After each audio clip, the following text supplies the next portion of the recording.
गुरुर्ब्रह्मा गुरुर्विष्णुः गुरुर्देवो महेश्वरः गुरुस्साक्षात् परब्रह्म तस्मै श्रीगुरवे नमः। ओं नमः शिवाय गुरवे सच्चिदानन्दमूर्तये निष्प्रपञ्चाय शान्ताय गुरुदेवाय ते नमः। ओं वागर्थाविव सम्पृक्तो वागर्थप्रतिपत्तये जगतः पितरौ वन्दे पार्वती परमेश्वरौ। ओं मनोजवं मारुततुल्यवेगं जितेन्द्रियं बुद्धिमतां वरिष्ठं वातात्मजं वानरयूथमुख्यं श्रीरामदूतं शिरसा नमामि। ओं नमो ब्रह्मादिभ्यो ब्रह्मविद्यासम्प्रदायकर्तृभ्यो वंशऋषिभ्यो महद्भ्यो नमो गुरुभ्यः। ओं सहना भवतु सहनौ भुनक्तु सह वीर्यं करवावहै तेजस्विनावधीतमस्तु मा विद्विषावहै। ओं शान्तिः शान्तिः शान्तिः।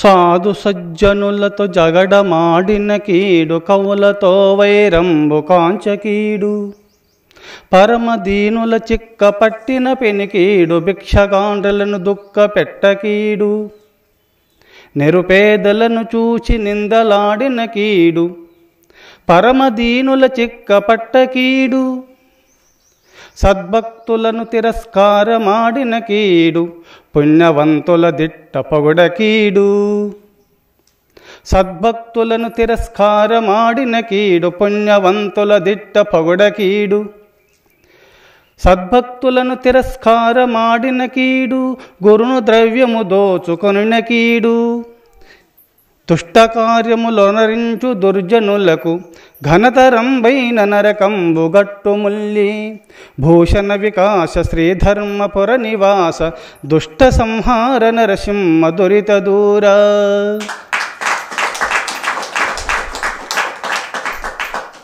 నరసింహ శతకంలో ఈ పద్యము శేషప్ప కవీంద్రుల వారు ఉపదేశం చేస్తాడు. సాధు సజ్జనులతో జగడమాడిన కీడు కవులతో వైరంబుగాచకీడు పరమదీనుల చిక్క పట్టిన పెనికీడు భిక్షగాండ్రులను దుఃఖ పెట్టకీడు నిరుపేదలను చూచి నిందలాడిన కీడు పుణ్యమంతుల తిట్ట పొసగు కీడు సద్భక్తులను తిరస్కారమాడిన కీడు గురును ద్రవ్యము దోచుకొనిన కీడు దుష్టకార్యములొనరించు దుర్జనులకు ఘనతరంబైన నరకంబు గట్టుముల్లి భూషణ వికాస శ్రీధర్మపుర నివాస దుష్ట సంహార నరసింహ దురిత దూర అని శేషప్ప కవీంద్రుల వారు నరసింహ శతకంలో ఇట్టి పద్యము లోకానికి అందించినటువంటి దివ్య సందేశము. ఎవరైనా సద్భక్తులను పరమ సద్గుణ సంపన్నులైన ఋషీశ్వరులను దూషిస్తుంటారో కవీశ్వరులను తొలనాడుతుంటారో దీనులను పరమదీనులను బీదలను ఎవరైతే బాధిస్తుంటారో భిక్షగాండ్రులను సద్భక్తులను పుణ్యపురుషులను తోలనాడుతున్నటువంటి వారికి గురుద్రవ్యమును దోచుకున్నటువంటి వారికి వాళ్ళు నరకాన్ని పొందుతారు. వాళ్ళు వాళ్ళకు నరకమైన సంపద, అది నరకమే దుఃఖమే నరకమే వాళ్ళకు ఒక మూట అన్నాడు శేషప్ప కవీంద్రుల వారు. అందుకోసమే సత్పురుషులతో సాధు మహనీయులతో గొడవ పెట్టుకోకూడదు. సాధు సజ్జనులతో జగడమాడిన కీడు సత్పురుషులతో సాధు మహనీయులతో గొడవలు పెట్టుకుంటే అది పాపం వస్తుంది. మీరు సాధు మహనీయులు పసిపాపలతో సమానము. వాళ్ళతో గొడవ పెట్టుకుంటే వాళ్ళు ఏమంటారు? పసిపిల్లలను కొట్టినా కొట్టలేరు, తిట్టినా తిట్టలేరు. కానీ సాధు మహనీయులను తిట్టినా వాళ్ళు ఏమనలేరు. వాళ్ళు ఏమంటారు? బ్రహ్మార్పణం శివార్పణం అంటారు. ఆ భగవంతునికి వదిలేస్తారు, కాముగా ఉంటారు. కానీ వాళ్ళని దూషిస్తూ బాధ పెడుతుంటే భగవంతుడు ఊరుకోడు సుమా. వాళ్ళ పని భగవంతుడు పడతాడు, వాళ్ళ పని. అది తప్పదనమాట. అందుకోసమే ఇక్కడ సాధు మహనీయులను దూషిస్తూ వాళ్ళను బాధ పెట్టాలని మీరు అనుకుంటే అట్టి మహానీయులు పరమభక్తులైనటువంటి సాధు మహానీయులు కామగా ఊరుకుండినా శీతోష్ట సుఖ దుఃఖములకు ఓర్చుకోవాలని భగవంతుడు చెప్పినాడని భావన చేత వాళ్ళు ఓర్చుకున్నా భగవంతుడు ఓర్చుకోడు. నా భక్తుని బాధ పెడితే నేను ఊరుకోనని భగవంతుడు శాస్త్రములు యందు పురాణములు యందు చెప్పినాడు. యోగక్షేమం వహామ్యమని భగవద్గీతలో భగవంతుడు చెప్పినాడు. అందుకోసమే భక్తులను బాధ పెట్టాలని సంకల్పించి వాళ్ళను దుర్భాషలాడుతూ వాళ్ళని అవమానాలకు గురి చేయాలనుకుంటే భగవంతుడు వాళ్ళని హింసిస్తాడని శాస్త్రములు యందు చెప్పబడి ఉన్నది. స్వామి, శాస్త్రములు యందు చెప్పబడి ఉన్నది కదా, నిదర్శనమేమి? గురుర్వాక్యం శాస్త్ర దృష్టాంతరం ఆత్మనిశ్చయం కదా.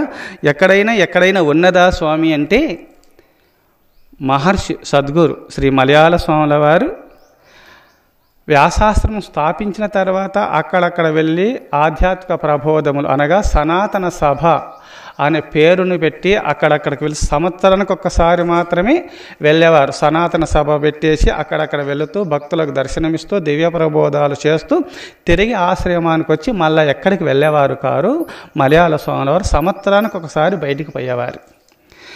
ఒకసారి భక్తులు ఆహ్వానించి, స్వామి సనాతన సభను మా గ్రామంలో పెట్టుతాం, మీరు ఇక్కడికి రావాలి స్వామి అని చెప్పి ఆహ్వానించినప్పుడు సరే అని ఆమోదించినాడు, అనుగ్రహించినాడు. ఆ గ్రామంలో ఒక ధనికుడు కొంచెము మలయాళ స్వాముల వారు ఏం చెప్పేవారంటే అందరూ భగవద్గీతను చదవాలా, అందరూ ముక్తాత్ములు కావాలా, కులమత భేదాలు ముందు పెట్టుకోకూడదు, గుణము కారణము కులము కారణం కాదు, అందరూ భగవంతుని సంతానమే కదా, అందరూ వేదం చదవాలా, అందరూ భగవద్గీత పారాయణ చేయాలా, అందుకోసం స్త్రీలు వేదం చదవకూడదు, స్త్రీలు వేదఘోషణ వేద పారాయణ చేయకూడదు, అది వినకూడదు అని కూడా కొన్ని గ్రంథముల యందు కొంతమంది లిఖించి రాసినారు. దాన్ని మలయాళ స్వాముల వారు ఖండించి భగవద్గీత కూడా అమ్మలు చదవచ్చు, స్త్రీలు చదవచ్చు అని ప్రచారం చేస్తూ వచ్చినారు. అప్పుడు స్త్రీలు చదవకూడదని ప్రచారం చేసేవాళ్ళు ఉన్నారు. అప్పుడు మలయాళ స్వాముల వారు భగవద్గీతను తెచ్చింది ఎవరు? భూదేవి కదా. శ్రీ మహావిష్ణువు దగ్గరికి వెళ్ళి భగవన్ పరమేశాన భక్తిరవ్యభిచారిణి ప్రారబ్ధం భుజ్యమానశ్య కథం భవతి హే ప్రభో. ఓ భగవంతుడా, ఈ ప్రారబ్ధ కర్మలో మునిగిపోయిచున్నటువంటి మానవులకు ఈ పాప పంకలము నుండి విముక్తులై ముక్తాత్ములు కావాలంటే ఏమైనా మార్గము ఉన్నదా తండ్రి అని చెప్పి సెలవివ్వండి అని చెప్పి శ్రీ మహావిష్ణువు భూదేవి ప్రార్థన చేసింది. అప్పుడు శ్రీ మహావిష్ణువు ప్రారబ్ధం భుజ్యమానోపి గీతాభ్యాసరత సదా సముక్తస్స సుఖీ లోకే కర్మనానోపలిప్యతే. ఓ భూదేవి, ఎవరైతే ఈ భగవద్గీతను నేను చెప్పుచున్నటువంటి ఈ భగవద్గీతను ఆనాడు భగవంతుడు సూర్య భగవానునికి ఉపదేశం చేసినాడు, మళ్ళా ఆ భగవంతుడే శ్రీకృష్ణ పరమాత్మ అర్జునునికి ఉపదేశం చేసినాడు.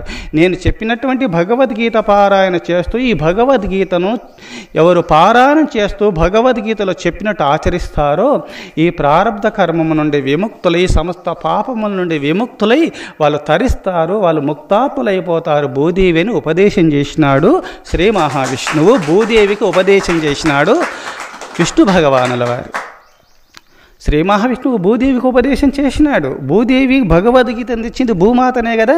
మరి స్త్రీ తెచ్చినటువంటి భగవద్గీతను స్త్రీలు చదవద్దు అనడం అధికారం లేదు కదా, అందరూ చదవాలా అని ప్రబోధాలు చేస్తూ ఉన్నారు. అప్పుడు మలయాళ స్వాముల వారు ఇలా చేస్తుంటే స్త్రీలను కూడా భగవద్గీత స్త్రీల ద్వారా భగవద్గీత చదివిస్తున్నారు.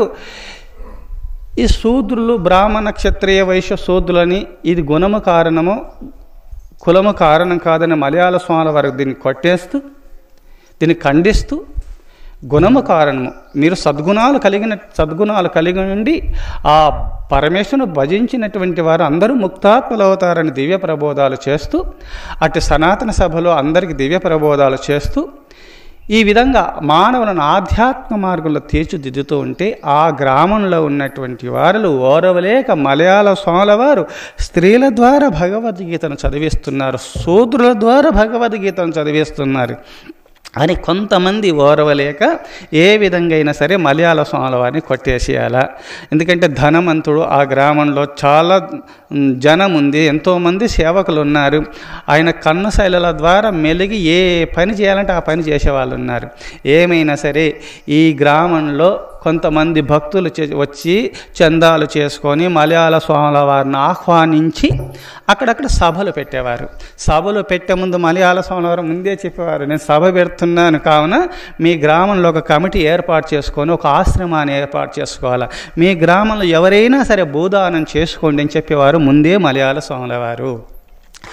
ఆ గ్రామంలో అక్కడక్కడ భక్తులు భూదానం చేయగా అక్కడనే ఒక కమిటీని ఏర్పాటు చేసి భక్తులను అందరికీ ఏర్పాటు చేసి వాళ్ళ ద్వారా గీతాపారాయణ చేస్తూ అక్కడ ఆశ్రమాన్ని ఏర్పాటు చేసి అలా వెళ్ళేవారు మలయాళ స్వాముల వారు. అప్పుడు అక్కడ ఆశ్రమాన్ని ఏర్పాటు చేసుకొని అక్కడ ఒక సభ పెట్టి అంత ప్రబోధాలు చేయుచుండగా మలయాళ స్వాముల వారిని ఏ విధంగా సభలో అల్లకల్లోలా సృష్టించాలని 10 మందిని గుంపులు ఏర్పాటు చేసుకొని ఆ అజ్ఞాని మలయాళ స్వాముల వారిని బాధ పెట్టాలి, దూషించాలి, తిరుగుబాటు చేసి భక్తులను కూడా బంధించాలా అని అనుకొని ఎప్పుడైతే సభకు వేంచేయుచుండగానే ఇంట్లోనే ఒక సేవకుడు దాసుడు ఆ యజమాని సేవకునిలో వెంకటేశ్వర స్వామి ప్రవేశించినాడు. చెప్పు తీసుకున్నాడు, ఈ చెంప ఆ చెంప దంచి కొడుతున్నాడు ఆ యజమానిని సేవకుడు. కొట్టుతుంటే నా సేవకుడు నన్ను కొడుతున్నావా, నన్ను కొడతావా అని చెప్పి కొట్టబోయిన కింద పడేసినాడు, తన్నుతో ఉన్నాడు. అందరూ వచ్చి పట్టుకోబోయినారు. అందనుగుణంగా ఈ సృష్టిని సృష్టించినటువంటి వెంకటేశ్వర స్వామి ఈ మానవుల లెక్కన సంకల్పం మాత్రం వల్ల అందరు కింద పడిపోయినారు, అందరిని కొట్టినాడు. యజమానిని మాత్రం చెప్పు తీసుకొని కొట్టుతూ ఉన్నాడు. లేచి కొట్టుదామన్నా శక్తి లేకపోయింది ఆయనకు. ఎవరు నన్ను ఎందుకు కొడుతున్నావా అని అన్నాడు. ఎందుకు కొడుతున్నావా, నా సేవకునివి కదా, నన్ను ఎందుకు కొడుతున్నావు, ఇంత అహంకారం అంటే ఈ నీలాంటి అజ్ఞానులకు నేను సేవకుని కాను, నా భక్తులకు సేవకుని నేను అన్నాడు వెంకటేశ్వర స్వామి. ఆ సేవకునిలో ప్రవేశించి భక్తులకు నేను భగవంతుని వెంకటేశ్వర స్వామిని, నేను నా భక్తులకు సేవ చేస్తాను సేవకునిగా, నీలాంటి అజ్ఞానులకు నేను సేవకుని కానని చెప్పు తీసుకొని కొట్టుతున్నాడు, తన్నుతున్నాడు. అప్పుడుండి విషయం తెలుసుకొని ఓహో పరమ భక్తుడైన వెంకటేశ్వర స్వామి భక్తుడైన మలయాళ స్వాముల వారిని వెంకటేశ్వర స్వామి అక్కడ తపస్సు చేసినాడు. వెంకటేశ్వర స్వామి అనుగ్రహాన్ని పొందిన దివ్య పురుషుడు. అందుకోసమే వెంకటేశ్వర స్వామికి మలయాళ స్వాముల వారిని బంధించి బాధ పెట్టాలా, ఆ సభను అల్లకల్లోలములు చేయాలా, ఆ దివ్య ప్రబోధములకు ఆటంకమును కలిగించాలని అనుకున్నటువంటి అజ్ఞానులకు ఆ అజ్ఞానులలో యజమాని సేవకుడైనటువంటి వారిలో ప్రవేశించి యజమానినే చెప్పులతో బాగా కొట్టినాడు. అప్పుడుండి నా భక్తుల దగ్గరికి పోతివా, నేను ఏ పైన చేస్తాను, ఇలాంటి పనులు చేయొద్దు అని చెప్పి బాగా కొట్టేసినాడు. వెంకటేశ్వర స్వామి నా సేవకునిలో ప్రవేశించి నాకు జ్ఞానోపదేశం చేసినాడు. ఆయన మహాభక్తుడని చెప్పి సేవకులతో పాటు వెళ్ళి మలయాళ స్వామి వారి పాదాల పైన పడినాడు. ఆయన స్వామి నిన్ను కొట్టాలనుకున్నాను, నిన్ను దూషించాలనుకున్నాను, ఈ సభను అల్లకల్లోలం చేసి ఈ ప్రాంతంలో నేను లేకుండా తరిమేయాలనుకున్నాను స్వామి, నా అజ్ఞానమును నువ్వు తరిమేసినావు. అజ్ఞానమును పొరలు పోయినాయి స్వామి, నీ అనుగ్రహం వల్ల వెంకటేశ్వర స్వామి నాకు బుద్ధి చెప్పినాడు, నువ్వు చెప్పినట్టు ఇంటాను స్వామిని పాదాలపైన పడి దుర్గుణాలు మానుకొని సద్గుణాలు అలబరుచుకొని మలయాళ స్వాముల వారికి శిష్యులై ఉపదేశాన్ని పొంది తరించినాడు ఆ భక్తుడు. చూశారా? అందుకోసమే భక్తుల జోలికి మహానీయుల జోలికి వస్తే భగవంతుడు ఊరుకోడు, భక్తులు ఊరుకున్న భగవంతుడు ఊరుకోడు, శిక్ష విధిస్తాడు. ఇది తప్పదనమాట. అందుకోసమే సాధు సజ్జనులతో జగడమాడిన కీడు, కవులతో వైరంబు కాంచకీడు. కవులు పండితోత్తములైనటువంటి పుణ్యపురుషులతో వైరత్వాన్ని పెట్టుకుంటే వాళ్ళు శపిస్తారు. వాళ్ళు మనసులో పండితోత్తములైన భక్తులు, కవీశ్వరులు.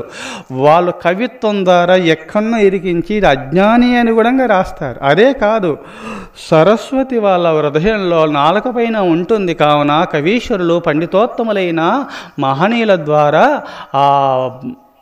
ఆ సరస్వతి మాత లోకానికి దివ్య ప్రబోధములు చేయిస్తుంది. కావున వాళ్ళు ఏదంటే అది జరుగుతుంది. కావున వాళ్ళు ఏమన్నా దూషించినారనుకో ఆపదల గురవుతారు. పండితోత్తములైనటువంటి కవీశ్వరులు పరమభక్తుల జోలికి పోవద్దు. పోయినారనుకో వాళ్ళ గతి అంతే, ఇక తప్పదు. అందుకోసమే సాధు సజ్జనులతో జగడమాడిన కీడు, కవులతో వైరంబు కాంచకీడు, పరమ దీనుల చిక్క పట్టిన పెనుకీడు, భిక్షకాండలను దుఃఖ పెట్టకీడు. పరమ దీనుల యందు కరుణ కోటి వ్రతముల కన్నా మిన్న. ఇది మహాభారతంలో సత్యభామామాతకు రుక్మిణీమాత ఉపదేశం చేస్తుంది. అమ్మా సత్య, నువ్వు శ్రీకృష్ణ పరమాత్మనే నా పతిదేవుడు, నా వెంబడి ఉండాలంటున్నావు. శ్రీకృష్ణ పరమాత్మ దీనుల యందు కరుణ కలిగి భక్తులను ఉద్ధరించాలని ఎప్పుడు పోతుంటే ఎప్పుడు అడ్డుపడేది. నా చెంతనే ఉండాలా, నన్ను వదిలిపెట్టి పోకూడదని కృష్ణ పరమాత్మను ఎప్పుడు బంధించటానికి ప్రయత్నం చేసేది సత్యభామామాత. అప్పుడుండి దీనుల యందు కరుణ కోటి వ్రతముల కన్నా మిన్న. సత్యభామ, నువ్వు ఎందుకు అలా ఉంటావు? దీనుల యందు కరుణ కలిగుంటే కోటి యజ్ఞయాగాదులు ఎంతో అన్నదానాలు చేసి, ఎన్నో వ్రతాలు చేసి, ఎంతో పుణ్యమును ఆర్జించిన దివ్యత్వము దీనుల యందు కరుణ కలిగి వాళ్ళ శ్రేయస్సుకై పరితపిస్తే చాలు. కోటి వ్రతములు చేసి కోటి వ్రతములలో పొందినటువంటి ఏ దివ్య ఫలితముందో అట్టి ఫలితాన్ని పొంది తీరుతారని సత్యభామామాతకు రుక్మిణీమాత భాగవతంలో భారతాది గ్రంథముల యందు ఈ ఉపదేశం చేస్తూ ఉంటుందన్నమాట. అందుకోసమే దీనులను బంధిస్తేమా దేవుడు ఊరుకోడు. దీనులను ఎందుకంటే పరమాత్మ దీనులు దిక్కులేక పరితపిస్తున్నటువంటి వారిని బాధిస్తమా వాళ్ళ సేవకులుగా చేసుకొని వాళ్ళు బంధించి వాళ్ళను హింసిస్తూ వాళ్ళను బాధించినటువంటి వారికి భగవంతుడు శిక్ష విధిస్తాడు. వాళ్ళు నరకాన్ని పొందుతారని ఈ పద్యమున యందు చెప్పబడి ఉన్నది. అందుకోసమే దీనుల యందు కరుణ చూపాల. దీనులను బంధించి బాధ పెట్టినందువల్ల నరకము ప్రాప్తిస్తుంది. కావున వాళ్ళ యందు కరుణ కలిగి ఉండాలని ఇక్కడ నరసింహ శతకంలో ఈ విషయం కవీశ్వరుల వారు ఉపదేశం చేస్తున్నాడు లోకానికి. అందుకోసం పరమదీనుల దిక్క పట్టిన పెనకీడు, భిక్షకాండలను దుఃఖ పెట్టకీడు, నిరుపేదలను చూసి నిందలాడిన కీడు, పుణ్యమంతుల దిట్ట పొసగు కీడు. పుణ్యాత్ములైనటువంటి వారు ఎప్పుడైతే దూషించినందువల్ల తన పుణ్యము నశిస్తుంది. పరమ భక్తాగ్రేశ్వరులైనటువంటి వారిని దీనుల యందు కరుణ కలిగి ఉండాలి. కావున ఇతరులను దూషించినందువల్ల ఎంతో పాపము నీకు వస్తుంది సుమా. ఇతరులను మహనీయులను దూషించినందువల్ల, పరమభక్తులను పుణ్యపురుషులను దూషించినందువల్ల ఎంతో అంతో ఉంటే తన పుణ్యము నశిస్తుంది, నరకాన్ని పొందగలుగుతారు. అందుకోసమే పుణ్యాత్ములను దూషించినా సరే శివార్పణమంటారు, వాళ్ళు ఏం అనలేరు సుమా. అందుకోసము వాళ్ళని దూషించినందువల్ల నీకు ఎంతో పాపం నీకు వచ్చేస్తుంది, నువ్వు నరకాన్ని పొందుతావు. అందుకోసమే ఇక్కడ వాళ్ళని దూషించకూడదు, వాళ్ళని బాధించకూడదు. సద్భక్తులను తిరస్కారమాడిన కీడు, గురును ద్రవ్యము దోచుకొనిన కీడు. సద్భక్తులను తిరస్కారం, నువ్వు భక్తునివా ఇప్పటి నుంచి చిన్నప్పుడు భక్తులు, ఎందుకంటే మహాభక్తులకు పూర్వజన్మ సంస్కారం వల్ల వెంటనే దివ్యత్వం ప్రాప్తిస్తుంది. వాళ్లకు చదువు శాస్త్రాల్లో చదవకున్న భగవంతుని కరుణాకటాక్షం వల్ల జ్ఞానోదయం కలుగుతుంది. మధుసూదన సరస్వతి చిన్నప్పుడు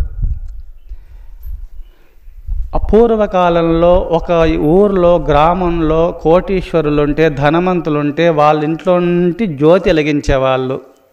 వాళ్ళ ఇంట్లో నుంచి జ్యోతి వెలిగించుకొని ఇంటికి వచ్చేవారు. ఆ ఇంట్లో నుంచి ఒక్క ఇంట్లో అన్నం వండుకోవాలన్నా, పొయ్యి వెలిగించాలన్నా వెంటనే ఒక నిప్పు తెచ్చుకునేవాళ్ళు పూర్వకాలంలో. వాళ్ళ వెల్లువలే నా ఇల్లు అవుతుంది ఒక రోజని ఒక భ్రమ. అందుకోసమే నాయన ఆ ఇంటికి పోయి నిప్పు తీసుకురాపో అని చెప్పి తల్లి చెప్పగా మధుసూదన సరస్వతి ఆ ఇంట్లోకి వెళ్ళి మా అమ్మ నిప్పు పెట్టమన్నదంటే ఏం చేతులు పట్టకపోతావా, ఏం తేలేదని ఆ ధనమధాంధురాలు కొంచెము అహంకారంతో గ్రామంలో నాకన్నా మించిన వాళ్ళు సంపద ఉన్నవాళ్ళు లేరని ఏం చేతులు పట్టుకపోతావా ఎట్లొచ్చినావని ఏదో నవ్వుతూ ఎక్కిరించింది. అప్పుడు మధుసూదన సరస్వతి అమ్మ నేను చేతిలో కూడా నిప్పు తీసుకొని పోగలను అన్నాడు. ఎట్ట తీసుకపోతే చేయి పట్ట అన్నది ఆయన. చేతిలోనే నిప్పులు పోయాలనుకుంది. అప్పుడు అక్కడ బూడిద ఉంటే బూడిది చేతి నిండగా పట్టుకొని అమ్మ నిప్పులు పొయ్యి అన్నాడు మధుసూదన సరస్వతి. బూడిద పట్టుకున్నాడు, నిప్పులు పోసినప్పుడు బూడిదలో నిప్పులు పోసినప్పుడు కాలదు. అప్పుడు ఇంటికి తీసుకొని పోయినాడు. ఆ మహానీని దూషించినందువల్ల పరమభక్తుడు భేదవారలని చదువు శాస్త్రాలు రావని నిందించి కొంచెము తిరస్కారం చేసినందువల్ల, తిరస్కారం చూపుతో కొంచెం చిన్న చూపు చూసినందువల్ల పుణ్యము నశించింది, అధోగతి పొందినారు. చూశారా? అందుకోసమే మహనీయులను దూషించినందువల్ల, చిన్న చూపు చూసినందువల్ల, ఏందని కొంచెం తోలనాడినందువల్ల సిరి సంపదలు నశిస్తాయి, వాళ్ళు అధోగతి పొందుతారు వాళ్ళు. అందుకోసం భక్తులను తోలనాడకూడదు. ఆనాడు రావణాసురుడు విభీషణుని దూషించినాడు. అన్న సీత జగన్మాత, శ్రీరామచంద్రుడు సాక్షాత్ విష్ణువాంశ సంభూతుడని మహర్షులు చెప్పగా విన్నాను. అందుకోసము జగన్మాత అయినటువంటి సీతను రామునికి అప్పచెప్పి శరణాగతి పొందు, నువ్వు తరిస్తావు, నువ్వు ముక్తాత్మను అవుతావు, రామునితో విరోధం పెట్టుకుంటేవా నువ్వు నశిస్తావని చెప్పి మంచి మాటలు చెప్పినా ఆ మంచి మాటలు చెడు మాటలుగా వినబడ్డాయి రావణాసురునికి. నా ఆశయాలకు అడ్డొస్తున్నావా, నేను సీతను అపహరించినాను, రామునైనా చంపుతాను, అందరిని సంహరిస్తాను, నేను రాక్షసుని అని చెప్పి, ఎందుకంటే తన తల్లి రాక్షస వంశంలో జన్మించింది. ఆయన బ్రాహ్మణ కుమారుడు అయినప్పటికైనా తల్లి రాక్షసి కావున ఆ అంశ ప్రవేశించి తల్లి మన రాక్షస వంశాన్ని ఉద్ధరించాలని అసుర మార్గంలో పయనించాలని చెప్పినందువల్ల తల్లి మాటలు విని తల్లి ఆజ్ఞ పాటిస్తూ అసుర వంశాన్ని అభివృద్ధి చేస్తున్నాడు, అసుర మార్గంలో ప్రవేశిస్తూ వచ్చినాడు రావణాసురుడు. అందుకోసమే విభీషణుడు దైవాంశ సంభూతుడు కావున, సద్గుణ సంపన్నుడు కావున అమ్మ మాట కూడా వినలేదు. అమ్మ నీ మాట నేను వినను, ధర్మాన్ని ఆచరిస్తానని చెప్పి ధర్మ మార్గంలో పయనిస్తున్నటువంటి పుణ్యపురుషుడైన విభీషణుడు రావణాసురునికి మంచి మాటలు చెప్పుచుండగా, అన్నా సీతను అప్పచెప్పు అని మంచి మాటలు చెప్పుచుండగా వెంటనే ఒక తన్నుతాడు. వెళ్ళిపో, నువ్వు నా దగ్గర ఉండకూడదు, ఎవరినైతే నువ్వు కీర్తిస్తున్నావో రాముని చెంతకు వెళ్ళిపో అని చెప్పి దూషించినాడు. సద్భక్తుడైనటువంటి విభీషణుని దూషించినందువల్ల ఏమైంది, విభీషణుడు మంచి మాటలు చెప్పినాడు. అన్నా నా మాటలు ఇప్పుడు నీకు చేదుగా ఉన్నాయి సుమా, కాలక్రమేణా నీకు విషయం తెలుస్తుంది. సులభాః పురుషారాజన్ సతతం ప్రియవాదినః అప్రిశస్య పత్యంచ వక్తా శ్రోతా చ దుర్లభః. అన్నా ప్రియవాక్యములు సదా చెప్పువారలున్నారు, ఎందుకంటే అసత్యవాక్యములు తీయగా మాట్లాడుతూ అసత్యమును తీయటి వాక్యములుగా మలచి ఇతను అధోగతిని పొందించుట నిమిత్తమై తీయటి మాటలు పలుకుతూ ఉన్నందువల్ల అవి కాలక్రమేణా అవి చేదుగా మారుతాయి సుమా, అధోగతిని పొందుతారు వాళ్ళు. అలాంటి వాళ్ళు కూడా తీయటి మాటలు పలుకుతూ అధోలోకాలను పంపించే వాళ్ళు ఉన్నారు. కానీ సత్యవాక్కులు పలుకుతూ మంచి మాటలు చెప్పినప్పుడు చేదుగా ఉంటాయన్నా, కానీ కాలక్రమేణా ఈ తీపిని కలిగిస్తాయి, నీకు ఆనందాన్ని కలిగిస్తాయి. కావున ఈనాటి నేను ధర్మనీతులు చెప్తున్నాను, సనాతన ధర్మాన్ని ఉపదేశం చేస్తున్నాను, కావున నీకు చేదుగా ఉన్నాయన్నా. అందుకోసమే మంచి మాటలు చెప్పువారలు అవి వినువారలు దుర్లభులు. కానీ చెడు మాటలు చెప్పువారులు, చెడు మాటలు విని నవ్వేవారులు కోకళ్ళులుగా దొరుకుతారన్న. సులభాః పురుషారాజన్ సతతం ప్రియవాదినః అప్రియస్య చ పత్యం చ వక్తా శ్రోతా చ దుర్లభః. అట్టి మంచి మాటలు చెప్పినా చేదుగా ఉంటాయి. అట్టి మంచి మాటలు చెప్పుతుండగా ఆ చేదు మాటలైన విని ఆచరించాలనే వాళ్ళు అరుదుగా ఉంటారు. చెప్పేవాళ్ళు అరుదే, వినవాళ్ళు అరుదే. కానీ అజ్ఞానాంధకారమైన అసత్య వాక్కులు చెప్పేవాళ్ళు కోకళ్ళలు, వినవాళ్ళు కోకళ్ళలో ఉంటారన్న. అందుకోసమే నా మాటలు విను, నీకు చేదుగా ఉన్నా ఇప్పుడు అనిపించవచ్చును, కానీ కాలక్రమేణా నీకు ప్రియమును కలిగిస్తాయంటే అవి వెంటనే వినలేక వెళ్ళిపో అన్నాడు. వెంటనే రాముని శరణాగతి పొందినాడు. రామా రామా రామా రామా నన్ను క్షమించు, రక్షించు అని గగనతలంలో కేకలేస్తూ రామనామాను ఉచ్చరించుచుండగా సుగ్రీవుడు, అంగదుడు, నలుడు, నీలుడు, ఆంజనేయాది మహనీయులందరూ కూడా, జామమంతుడు మున్నగ వారలంతా కూడా రామా మీరు ఎవరు అని, వీళ్ళు ఎవరు అడుగుమనగా మీరు ఎవరని అడగగా నేను రావణాసురుని యొక్క తమ్ముడను విభీషణుడును నీ శరణాగతి పొందుతున్నాను రామా అని అనగానే అక్కడున్నటువంటి వానరులంతా కొంతమంది కూడా రావణాసురుడు మనకు విరోధి కావున ఆయన తమ్ముడై మన సంఘంలో చేరినాడు, ఇక్కడి రహస్యాలు అక్కడికి చేరదీస్తాడు, ఇక్కడ రహస్యాలు తీసుకొని అక్కడికి చేరదీస్తాడు అనగా అక్కడ చెప్పుతాడు, ఇక్కడ మనకు ఆటంకం కలిగిస్తారు రామ, వీళ్ళని ఈ సంఘంలో చేర్చుకోకూడదని నలుడు, నీలుడు, జామమంతుడు, సుగ్రీవాదులు మున్నగు వానర శ్రేష్ఠులంతా కూడా చెప్పుచుండగా అప్పుడుండి రామ అనే నామాన్ని ఉచ్చరించే వాళ్ళు సత్పురుషులు. ఎన్ని జన్మలో పుణ్యమున్నందువల్ల పుణ్యపురుషులకే రామనామాన్ని ఉచ్చరించే పుణ్యము ఉన్నందువల్లనే రామ అనగలుగుతారు. మూర్ఖులు, క్రూరులు, అజ్ఞానులైనటువంటి వారి నాలుక యందు రామనామము నృత్యం చేయలేదు సుమా. పుణ్యపురుషులైన పరమ భక్తులు, ధర్మాత్ములే రామనామాన్ని ఉచ్చరించగలుగుతారు. కావున ఈయన పుణ్యపురుషుడు, ధర్మాత్ముడని నాకు అవగాహనమైంది. కావున ఈయన పాపి కాడు, పుణ్యపురుషుడు కావున అందుకోసమే ఈ సంఘంలో నేను స్థానం ఇస్తున్నానని చెప్పి ఆశీర్వదించి భక్తుడుగా ఈ తన భక్తలోకంలో విభీషణుని కూడా భక్తుడుగా చేర్చుకొని వెంటనే గంగాజలాన్ని తెప్పించేసి లంకను దారాదత్తము చేసినాడు శ్రీరామచంద్రుడు విభీషణునికి. లక్షణ ద్వారా గంగాజలాన్ని అనగా సముద్ర జలాన్ని తెప్పించేసి లంకను దారాదత్తము చేసినాడు విభీషణునికి. రామాని ఉచ్చరించినంత మాత్రాన మనసా కర్మనా వాచ రామనామాన్ని ఉచ్చరించినంత మాత్రమున లంకకు రాజుగా చేసినాడు విభీషణుని శ్రీరామచంద్రుడు. భగవంతుడు భక్తుడిని ఏ స్థితికైనా తీసుకెళ్తాడు. అయితే త్రికరణ శుద్ధిగా మీరు శరణాగతి పొందాల భగవంతుణ్ణి. విభీషణుడు పొందినాడు, లంకకు రాజు కాగలిగినాడు. కానీ పరమ భక్తుడైనటువంటి విభీషణుని తూలనాడినందువల్ల సమస్తము నశించింది. శ్రీరామచంద్రుని చేతిలో హతుడైపోయినాడు రావణాసురుడు. పరమ భక్తుని దూషించినందువల్ల ఆ గతి పట్టింది అని రామాయణం మనకు ఉపదేశం చేస్తుంది. సద్భక్తులను తిరస్కారం ఆడిన కీడు. భక్తులను తిరస్కారం చేstiరా, వాళ్ళని దూషిస్తేమా, చిన్న చూపు చూస్తేమా వాళ్ళకి ఆటంకాలు వచ్చి పడుతాయి. భక్తులు ఏది చెప్పినా మంచిదే చెప్తారు, చెడు చెప్పరు, చెడు మాట్లాడరు.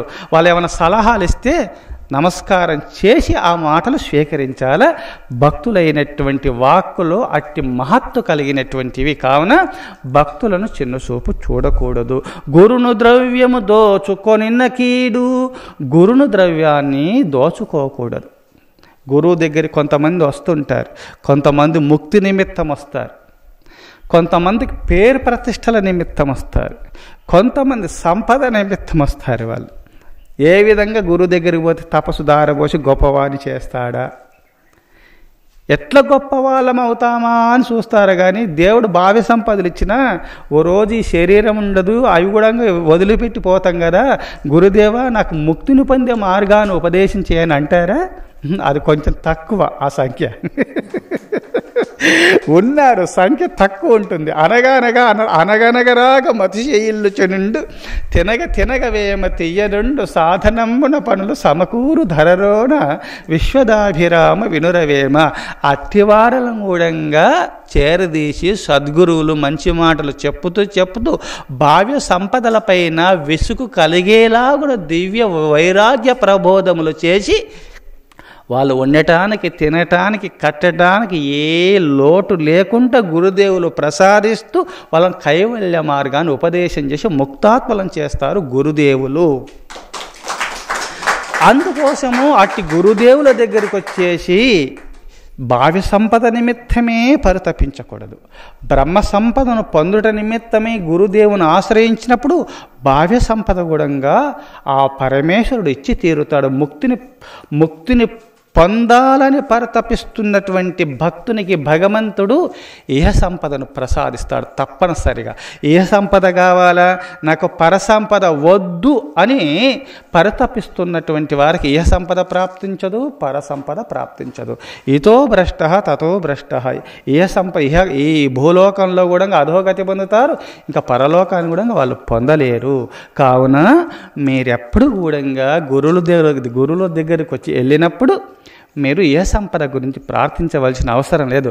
పరసంపద ముక్తిని పొందుట నిమిత్తము, కైవల్యాన్ని పొందుట నిమిత్తమై ఆధ్యాత్మిక సంపదను ఆర్జించాలా, ఆచరించాలా, ముక్తాత్ములు కావాలా. పూర్వకాలంలో ఒక శిష్యుడు ఒక అరణ్యంలో తపస్సు చేస్తూ ఉండేవారు. ఒక మహనీయుల వారు, యతీశ్వరుల వారు. అప్పుడప్పుడు కొంతమంది భక్తులు వచ్చేసి, స్వామి మా గ్రామానికి వచ్చి దివ్య ప్రబోధాలు చేయండి, మమ్మల్ని ఉద్ధరింప చేయండి స్వామిని వాళ్ళు ప్రాధేయపడగా వాళ్ళ మన్నలను ఆలకించి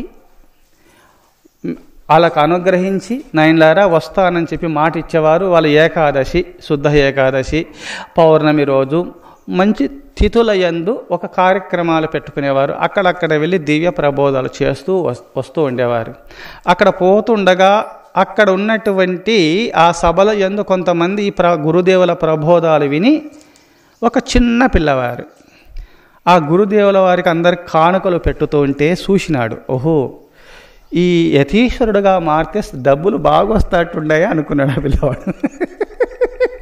అవి డబ్బులు కావు, పాపపు మూటలు. ఆ డబ్బులు ఎంతో తపస్సు చేస్తే యతీశ్వరులకు అన్నం పెట్టినా, డబ్బులు పెట్టినా, పత్రం పుష్పం ఫలంతో ఏది ప్రసాదించినా ఆ మహనీయులు ఎప్పుడు స్వీకరించినారో అందుకోసమే మహనీయులు చేస్తున్నటువంటి తపస్సులో తల్లిదండ్రులకు, గురువుగారికి, తనకు ఏమి ఆ భగవంతుణ్ణి అన్నం పెట్టిన వారికి ఒక భాగము, తల్లిదండ్రులకు ఒక భాగము, గురుదేవులకు ఒక భాగము, తనకొక భాగము చేసే తపస్సు 4 భాగాలుగా విభజింపబడుతుంది.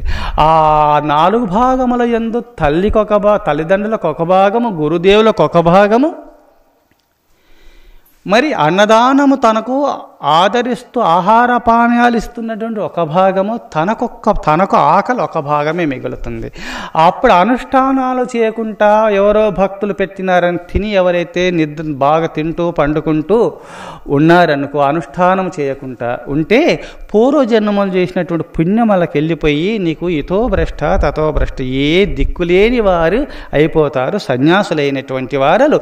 అందుకోసం మీరు సాధనలు చేసుకోవాలని మలయాళ స్వాముల వారు ఉపదేశం చేసినాడు యతీశ్వరులకు ఈ రహస్యం. అందుకోసమే సాధన కాలంలో మీరు ఎప్పుడు అనుష్ఠానాలు, జీవిత పర్యంతరము యుక్తాహారము, వివిక్త స్థలవాసము, ఆత్మచింతన అనగా పరమాత్మ చింతన, ఈ 3 రత్నత్రయములను జీవిత పతనానంతరము వరకు వదలకూడదు.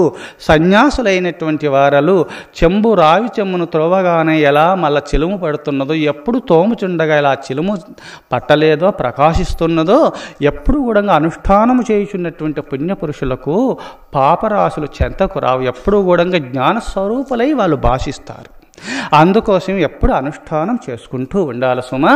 అందుకోసమే ఆ సన్యాసి దగ్గరికి అందరూ వచ్చి కానుకలు పెట్టుచుండగా ఆ చిన్న బాలకుడు గురువు దగ్గర ఉంటే డబ్బులు బాగొస్తాయని చెప్పి, గురుదేవా నేను కూడా నీ ఆశ్రమానికి వస్తా, నీ సేవ చేసుకుంటాను చెప్పి దీనభావంతో వచ్చినాడు.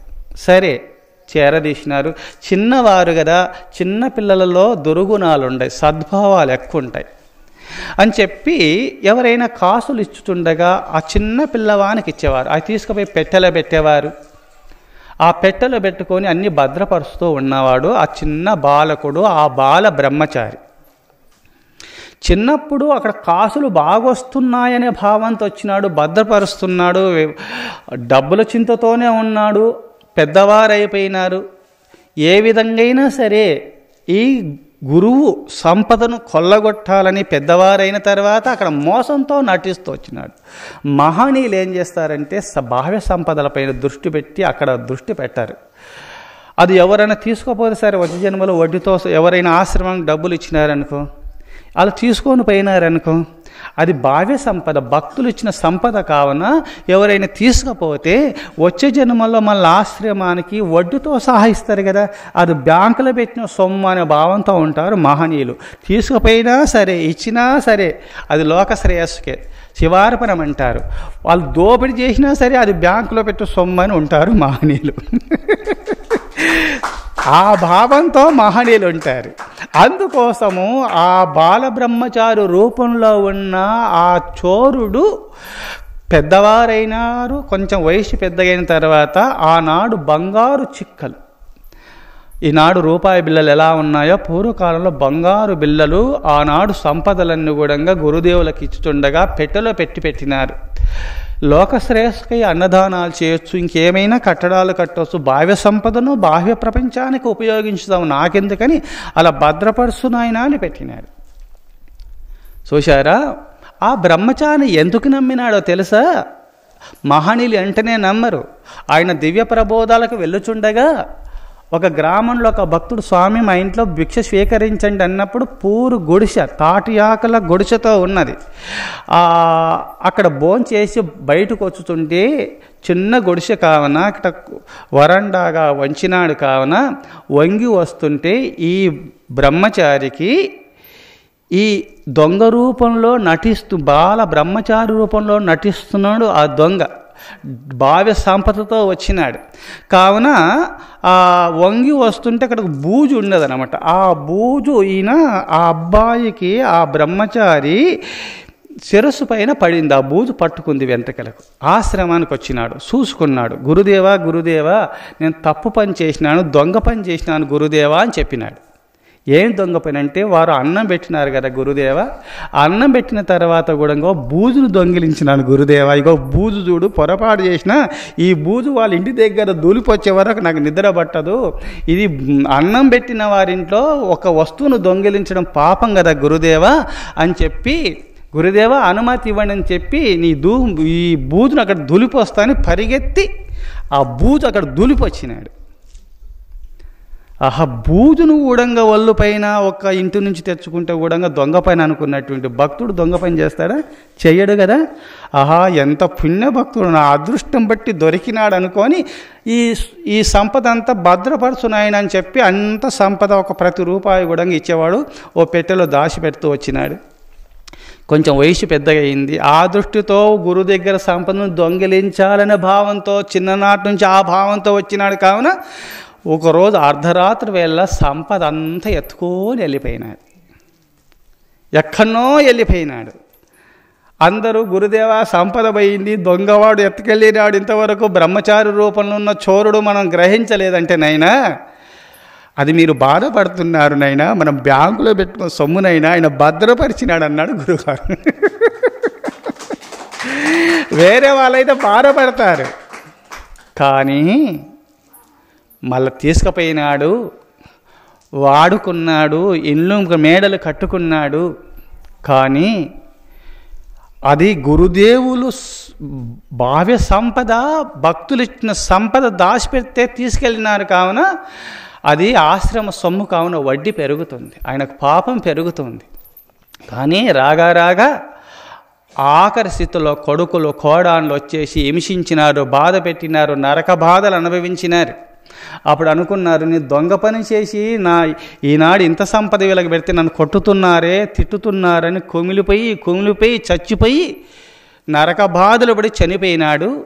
వచ్చే జన్మలో మళ్ళా గోవై పుట్టి ఆశ్రమంలో పనులు చేస్తూ భక్తులకు పాలిస్తూ పనులు చేస్తూ రుణం తీర్చుకున్నాడు ఆ భక్తుడు. చూశారా, ఈ జన్మలో సొమ్మును అపహరించే వారలు గోవులై పుట్టి గేదెలై పుట్టి పాలిచ్చైనా సరే గడ్డి వేస్తే గడ్డి తింటూ పాలిస్తైనా రుణం తీర్చుకోవాల్సిందే. అందుకోసమే గురును ద్రవ్యము దోచుకొనుట కీడు.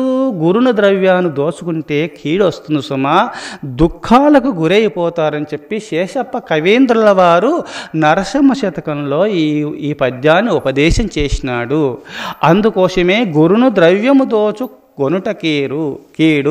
అందుకోసమే ఇట్టి పనులు చేస్తున్నటువంటి వారికి వాళ్ళు నరకాన్ని పొందుతారు అని చెప్పి ఈ పద్యం నందు వివరించబడినది. అందుకోసమే మనం ఎప్పుడు కూడా సద్భక్తులను కూడా దూషించకూడదు. గురువు చెప్పినటువంటి మాటలు వినాలా, దేనుల యందు కరుణ కలిగి ఉండాలా. పరమభక్తులను ఎప్పుడు కూడా భగవంతుని యొక్క స్వరూపమే యతీశ్వరులు, సాధులు, సన్యాసులు ప్రతి భక్తుని భగవత్ స్వరూపులుగా చూసుకోవాలా. భిక్షగాంధులను బాధ పెట్టకూడదు. అనగా భవతీ భిక్షాందేహాన్ని ఇంటికి వచ్చినటువంటి వారికి వీళ్ళు దరిద్రులు తిరుగుతున్నారని బాధ పెట్టి వాళ్ళ ఆహార పానాలు ఇవ్వకుండా ఎక్కిరిస్తిమా మీ పుణ్యమంతా నశించి వచ్చే జన్మలో మీరు భిక్షగాలుగా పుట్టుతారు. ఇంటింటికెళ్ళి భవతీ భిక్షాందేహిని అడగవలసిందే. ఇంటికి వచ్చిన వాళ్ళని శక్తి ఉంటే పెట్టండి, లేకపోతే పరమేశ్వర లేదు అని చెప్పి ఇంకో ఇల్లు చూయించండి చాలు. అంతేగాని భిక్షగాళ్లను దూషిస్తూ బాధ పెట్టొద్దు అని చెప్పి ఈ శతకంలో శేషప్ప కవీంద్రుల వారు ఉపదేశం చేసినారు. అందుకోసమే మీరు సదా ఆ పరమేశ్వరుని చింతన చేస్తూ సదా ధర్మ మార్గంలో పయనిస్తూ దైవ చింతన చేస్తూ మీరు ముక్తాత్ములు కావాలని కోరుతూ ఓం తత్సత్.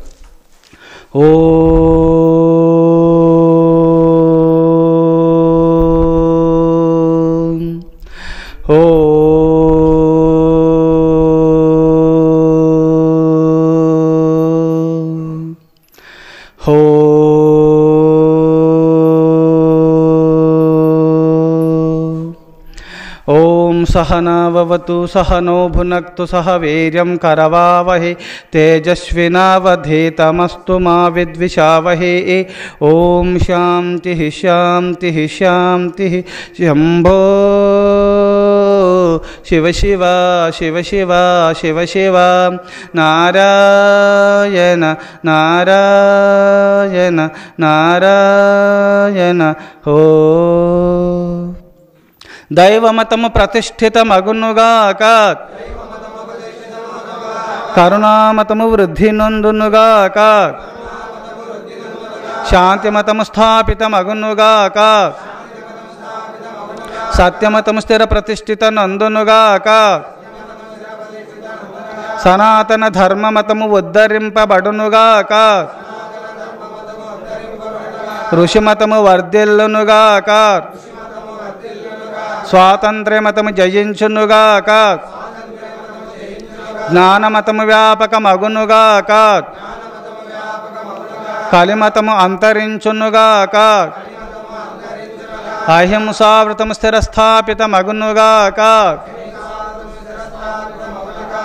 ఓం తత్సత్. ఓం బ్రహ్మచారి మహేశ్వర గురు శ్రీ శ్రీ శ్రీ ప్రేమానంద స్వాముల వారికి